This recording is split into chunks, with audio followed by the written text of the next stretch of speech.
Good morning. You're listening to FloorDaily.net, and I'm Kemp Harr. I'm at the Cersaie Show, and I'm with the general manager, Armando Cafiero. Armando, how are you? Everything is fine, Kemp. Good morning to you. Very welcome to Bologna, and greetings to your listeners. Been a while since I've been here. I missed 3 years of this show. Last time here was in 19. So it's great to see you. I consider you a friend. Good to catch up. We've been here a couple of days. You know, we got through COVID.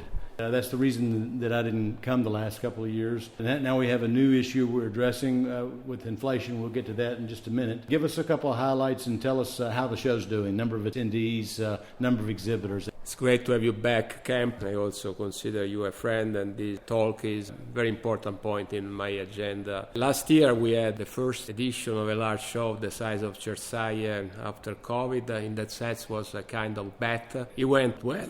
We had 60,000 attendance, which is a little short than our normal 100,000 visitors mark for the week, but it was a very positive feeling. The start of the show this year is beyond expectations. The halls are full, and there is a great desire to be back and meeting suppliers and customers face to face.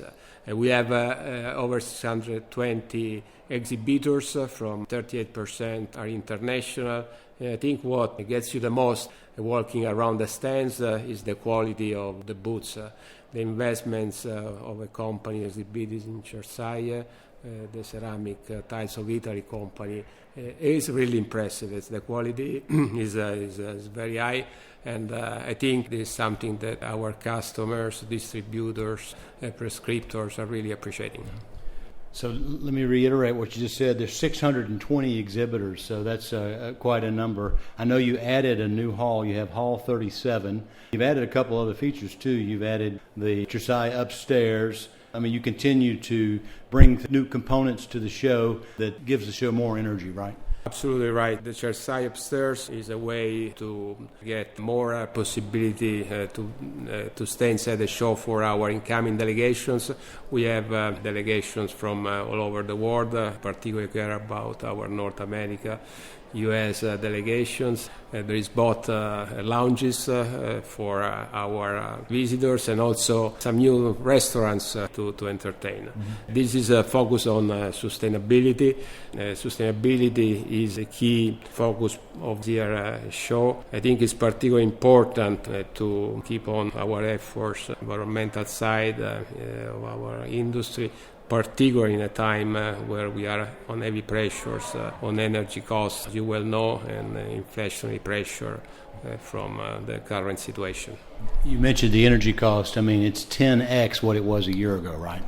Absolutely. Of course, we are living the economic consequences of the dramatic situation in Ukraine, and we are very close to this drama. As come the consequences on the energy side, the gas costs, which are basic for our ceramic industry, escalated from what was the cost, I would say, in euro cent for a cubic meter of gas, which was 25 euro cents 1 year ago, more or less, this time, and now we pay over 2 euros. This is really hard to sustain economically. Most people know the Italian ceramic product is able to command a higher price because it's the finest from the aesthetics and the quality. I don't know exactly what the number is, but it's somewhere around 20 euros per square meter. That's higher than any other country, not because necessarily of inflation, but just of the innovation and investments that you've made in the product.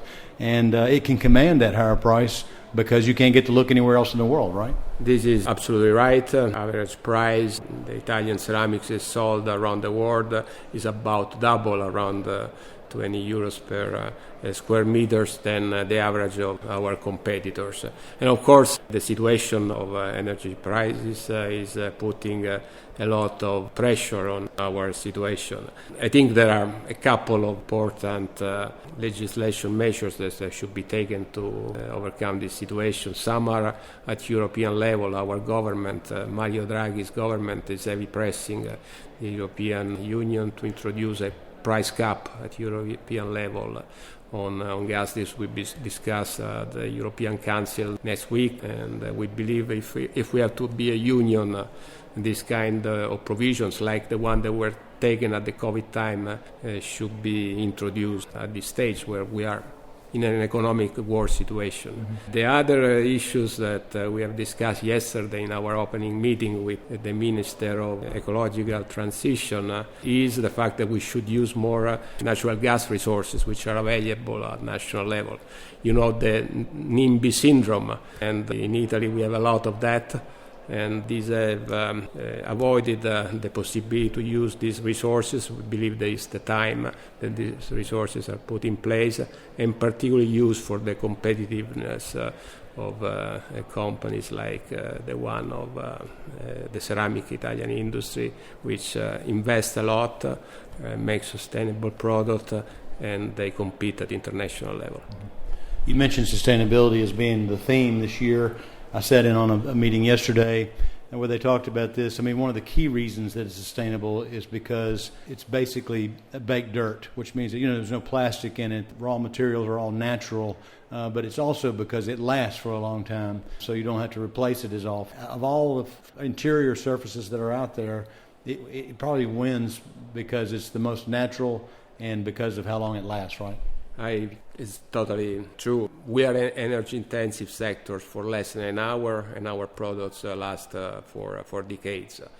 I understand that sustainability as a continuous commitment. You never really reach sustainability, but there are two points which can describe the commitment. The first one is the transparency of your data. There can be thousands of data that you can give to prove the reduction of your emission, the money that you put to make better products. But the data that you refer to have to be extremely transparent. I've been working on this with our local authorities for many years, as that the people that live the territories where our ceramics is produced can have them on a continuous basis, and this is true also for our customers international. The second thing is investment. You cannot make a product that gets better and reduce your impact if you don't invest. And I think the record of the investment of the Italian companies is remarkable. For many years they invested in the range of 10% of their turnover, even in a difficult year like the pandemic year 2020 and the recovery of 2021, we were over the 5% mark. These are ingredients and that prove the efforts and attention towards getting a more sustainable product. Okay, so next year is your 40th show, is that right? That's right, and I hope, Kemp, you will be here with us in Bologna to celebrate that. All right, great. It was great to spend time with you, Armando. Again, been talking to Armando Cafiero, the general manager of the Ceramics of Italy and the leader of the show, and you've been listening to Kemp Harr and FloorDaily.net.